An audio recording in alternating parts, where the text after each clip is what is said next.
Hello, everyone. Welcome to my channel. Today, I want to share with you a touching Christmas story titled Santa's Lost Letter. A girl named Sophia wrote a letter to Santa asking for many gifts. But as she went to put it in the mailbox, the wind blew it away. Saddened, Sophia thought she wouldn't receive anything. On Christmas Eve, she found a box under the tree with a note. The greatest gift is being with those you love. Inside was a photo of her family hugging her. Sophia realized that was the gift she truly needed.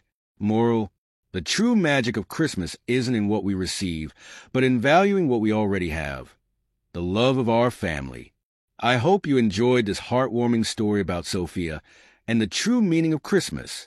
Remember, the true magic of Christmas is not in what we receive, but in appreciating what we already have, the love of our family. If you liked this video, please give it a thumbs up, subscribe to the channel, and hit the notification bell so you don't miss any of our upcoming inspiring stories. Thanks for watching, and see you next time.